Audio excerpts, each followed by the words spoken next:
வணக்கம். Welcome to Ameeragam talkies. இன்னைக்கு நம்ம மாரிசன் படத்தோட ரிவ்யூ பார்க்க போறோம். என்னடா படம் ரிலீஸ் ஆகி 1 மாசம் ஆகுது, இப்போ வந்து ரிவ்யூ சொல்றேன் அப்படின்னா, இந்த படம் ரிலீஸ் ஆனப்போ இதை நான் தியேட்டர்ல மிஸ் பண்ணிட்டேன்.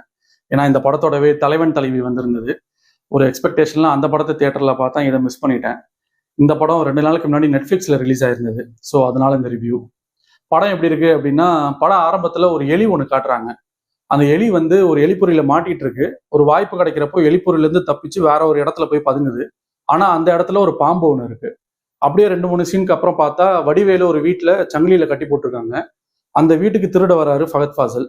திருட வந்தவர்கிட்ட வடிவேலு வந்து, எனக்கு அதிகப்படியான ஞாபக மருதி இருக்கிறதுனால இந்த மாதிரி சங்கிலியில கட்டி போட்டிருக்காங்க, என்னை எப்படியாவது இந்த இடத்துல இருந்து காப்பாத்தி கூட்டு போயிரு, நான் உனக்கு எவ்வளவு பணம் வேணாலும் கொடுக்குறேன் அப்படிங்கிறாரு.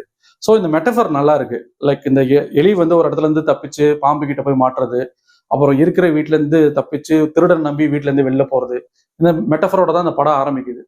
இந்த படம் ட்ரெய்லர் பார்க்குறப்பையும் சரி, படம் ஆரம்பிச்சு ஒரு 3/4 மணி நேரம் 1 மணி நேரம் வரைக்கும் கூட இது ஒரு நல்ல ஃபீல் குட் படம் அப்படிங்கிற ஒரு மைண்ட் செட் தான் நம்மளுக்கு கிரியேட் பண்ணுது. ஆனால் இது அது மட்டுமே கிடையாது. இந்த படத்துல வேற ஒரு லேயரும் இருக்கு. படம் பார்த்தீங்கன்னா உங்களுக்கே தெரியும். இந்த படம் ட்ரெய்லர் பார்த்துட்டு நான் என்ன நினைச்சேன்னா, இது ஒரு proper travel based feel good மூவியா இருக்கும். ஏன்னா மலையாளம்ல வந்து அடியோஸ் அமிகோஸ்னு ஒரு படம் இருக்கு. அது நெட்ஃபிளிக்ஸ்ல இருக்கு, தமிழ் டப்பிங்கும் இருக்கு. வாய்ப்பு இருந்தா பாருங்க. அந்த படம் ரொம்ப நல்லா இருக்கும். அதுலயும் இந்த மாதிரி தான் 2 ஸ்ட்ரேஞ்சர்ஸ் பஸ் ஸ்டாண்ட்ல மீட் பண்ணிப்பாங்க. ஒருத்தருக்கு பணம் தேவை இருக்கும், ஒருத்தர்கிட்ட அதிகப்படியான பணம் இருக்கும். 2 பேரும் எப்படி பழகுறாங்க, எப்படி கொஞ்சம் கொஞ்சமா டிராவல் பண்ணி ஒருத்தருக்கு ஒருத்தர் ஹெல்ப் பண்ணிக்கிறாங்கிறது தான் ஒரு நல்ல ஃபீல் குட் படமா எடுத்திருப்பாங்க. ஸோ இந்த படம் அப்படிதான் இருக்கும்னு நினைச்சுதான் நான் படம் பார்த்துக்கிட்டு இருந்தேன். ஆனா இந்த படம் அப்படி அது மட்டுமே கிடையாது. அதையும் தாண்டி வேற சில விஷயங்களும் இருக்கு. அது என்னங்கிறத நீங்க படம் பார்த்து புரிஞ்சுக்கோங்க. அப்புறம் பொதுவா ஒரு படத்துல வந்து ஒரு கேரக்டருக்கோ இல்ல ஒரு லீட் ஆக்டருக்கோ வந்து ஒரு மென்டல் இஷ்யூஸ் இல்ல ஹெல்த் இஷ்யூஸ் இருந்தது அப்படின்னா, அதை வந்து ப்ராப்பரா எஸ்டாப்ளிஷ் பண்ணிட்டாங்கன்னா ஆடியன்ஸ் பாக்குறப்போ அது கொஞ்சம் தெளிவா புரியும் அப்படின்னு சொல்லுவாங்க. உதாரணத்துக்கு கஜினியில வந்து சூர்யாவுக்கு ஷார்ட் டர்ம் மெமரி லாஸ் இருக்கும். ஸோ 15 நிமிஷத்துக்கு ஒரு தடவை அவர் மறந்துகிட்டே வருவாரு அப்படிங்கறத வந்து ரொம்ப கிளியரா புரிய வச்சிருப்பாங்க. நம்மளும் படம் பாக்குறப்போ மறந்துட்டாருன்னா சரி 15 நிமிஷம் ஆயிடுச்சு அதனால மறந்துட்டாருங்கிறது நம்மளுக்கு தெளிவா புரியும். ஆனா இந்த படத்துல வந்து வடிவேலுக்கு வந்து பழசு ஞாபகம் மறந்து போயிருது, அப்புறம் திடீர்னு வருது, அப்புறம் திருப்பி மறந்து போயிருது அப்படிங்கிறது வந்து ஒரு ஃபார்மட்டாவே இல்லை. படம் பார்க்குற முதல் 3/4 மணி நேரம் ஒரு 1 மணி நேரம் வரைக்கும் நம்மளுக்கே அந்த ஒரு கேள்வி வந்துட்டே இருக்கும். இவர் என்ன நினைச்சா மறந்துடுறாரு, நினைச்சா ஞாபகப்படுத்திக்கிறாரு அப்படின்ட்டு.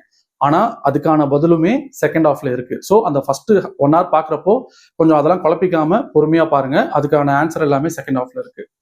இன்னொரு விஷயம் எனக்கு என்ன மைண்ட்ல பட்டது, கொஞ்சம் உறுத்தலா இருந்தது அப்படின்னா, 2 பேர் புதுசா பழகுறாங்க, புதுசா மீட் பண்ணி ஒரு ஃப்ரெண்ட்ஷிப்ல போறாங்க அப்படின்னா, அவங்க ஓப்பன் அப் ஆகிறதுக்கு கண்டிப்பா தண்ணி தான் அடிக்கணுங்கிற அவசியம் கிடையாது. ஒரு சிங்கிள் டீ போதும். ஒரு நல்ல காஃபி இல்ல ஒரு நல்ல சாப்பாடு, பிரியாணி என்ன வேணா காமிச்சிருக்கலாம். நல்லா உட்காந்து சாப்பிட்டு ஒருத்தர் ஓப்பன் அப் ஆகி நல்லா ஜெல்லாகிற மாதிரி காமிச்சிருக்கலாம். இந்த தண்ணி அடிக்கிறது காட்டுறதுங்கிறது வந்து ரொம்ப தண்ணி அடிக்கிறத நார்மலைஸ் பண்ற மாதிரி இருந்தது.